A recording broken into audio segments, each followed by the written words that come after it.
Di sebuah negeri yang jauh, tersembunyi di balik pegunungan berkabut dan hutan lebat, hiduplah seorang gadis yatim bernama Liana. Ia kehilangan kedua orang tuanya sejak kecil akibat wabah penyakit yang melanda desa. Tak punya kerabat yang peduli, Liana melarikan diri ke hutan, tempat yang bagi orang desa terdengar penuh bahaya dan misteri. Di tengah hutan, Liana bertemu seekor beruang besar berbulu coklat keemasan.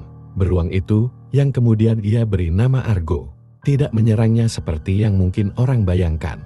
Sebaliknya, Argo menunjukkan sikap ramah, membiarkan Liana mendekat, bahkan berbagi tempat berlindung di bawah pohon besar yang berlubang.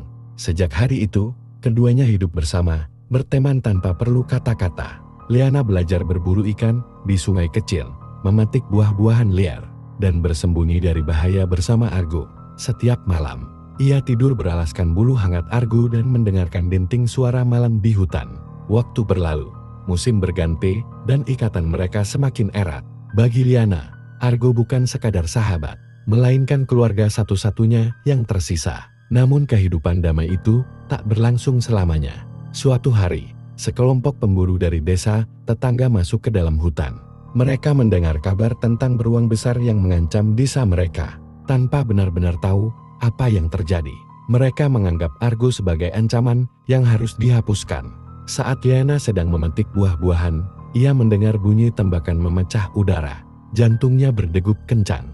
Ia berlari secepat mungkin kembali ke tempat perlindungan mereka. Di sana, ia menemukan Argo tergeletak di tanah. Darah mengalir membasahi tanah di sekitarnya. Dengan air mata mengalir deras, Liana berlutut di samping Argo, memeluk tubuh besar itu yang mulai mendingin. Argo sempat membuka matanya, seolah ingin meyakinkan Liana bahwa ia tidak menyesali pertemanan mereka. Dengan tarikan napas terakhir, Argo menghembuskan nyawanya dalam pelukan Liana. Liana berteriak histeris, suaranya menggema di antara pepohonan. Tapi hanya kesunyian yang menjawab.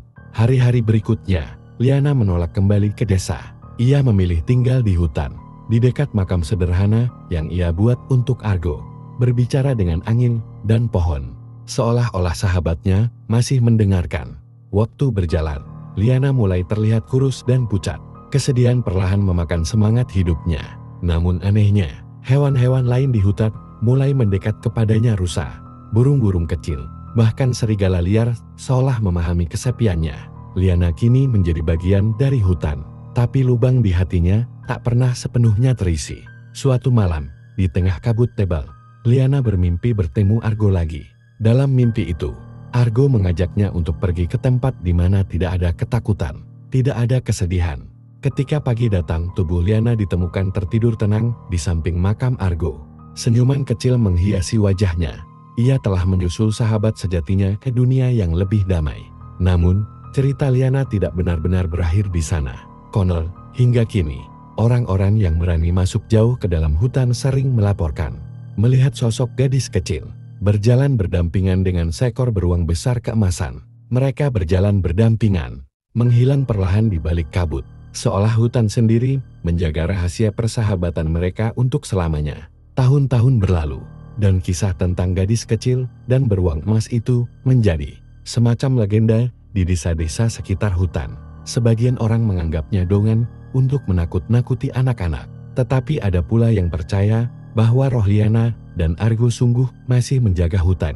Suatu hari, seorang pemuda bernama Rehan, yang gemar menjelajahi alam liar dan mengungkap rahasia tersembunyi, mendengar cerita tersebut dari seorang kakek tua di pasar.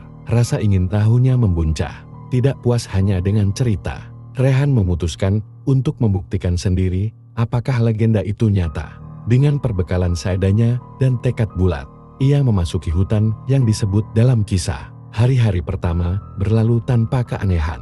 Hutan itu tampak biasa, penuh suara burung, gemerisik ranting, dan bayangan rusa-rusa kecil.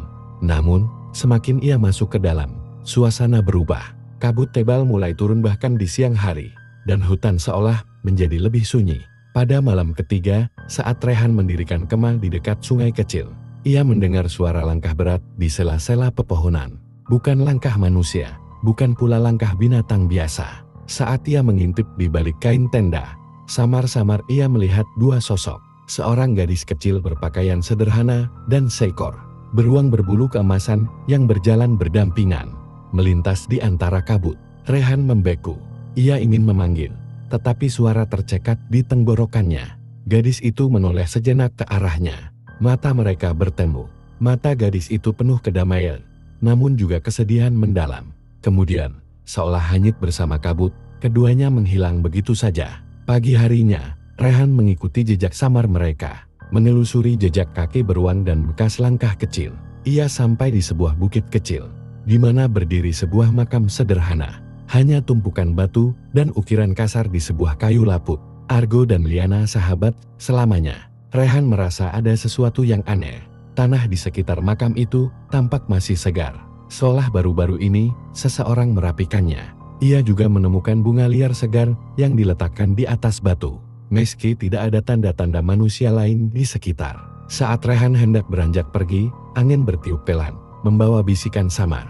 Ia tidak mengerti apa yang dikatakan angin itu, tapi ia merasakan kehangatan seperti tangan kecil yang menggenggamnya, seolah berterima kasih karena telah datang, karena telah mengingat. Sejak hari itu, Rehan menjadi orang pertama dalam bertahun-tahun yang benar-benar percaya bahwa ada ikatan yang lebih kuat dari kematian persahabatan sejati.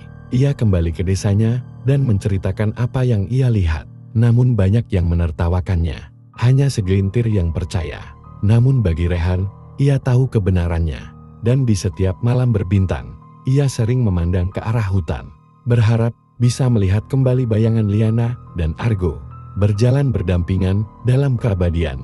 Cerita tentang Liana dan Argo tidak hanya hidup dalam bisikan angin, tapi kini juga dalam hati orang-orang yang percaya akan kekuatan kasih yang murni.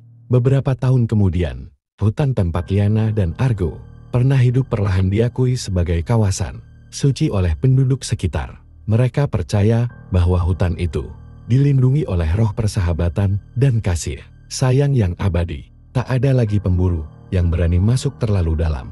Tidak ada lagi tangan-tangan rakus yang berusaha merusak keseimbangan alam di sana. Rehan, yang kini sudah menua, sering membawa anak-anak muda duduk di tepi hutan, menceritakan kisah Liana dan Argo. Ia mengajarkan kepada mereka bahwa keberanian sejati bukanlah menaklukkan, melainkan melindungi, bahwa cinta tanpa syarat, seperti yang dimiliki Liana dan Argo, lebih kuat daripada kematian. Pada suatu sore yang tenang, saat matahari tenggelam perlahan di balik pepohonan, Rehan berjalan sendirian ke bukit kecil itu. Ia membawa setangkai bunga liar, seperti yang dulu dilihatnya, di atas makam sederhana. Dengan hati penuh rasa hormat, ia meletakkan bunga itu di antara batu-batu tua. Ia memejamkan mata, membiarkan angin membelai wajahnya. Dalam keheningan itu, ia merasa sejenak saja ada tangan kecil yang menyentuh pundaknya, dan suara berat namun lembut yang menompelan di kejauhan. Senyum tipis muncul di wajah Rehan. Ia tahu persahabatan Liana dan Argo masih hidup, tidak hanya di antara pepohonan, tetapi juga di dalam setiap hati yang percaya pada kebaikan sejati. Dan begitu, kisah gadis yatim dan beruang emas itu tetap abadi tersembunyi di balik kabut hutan, mengalir bersama angin, dikenang oleh mereka yang masih mau mendengarkan suara-suara lembut dari alam.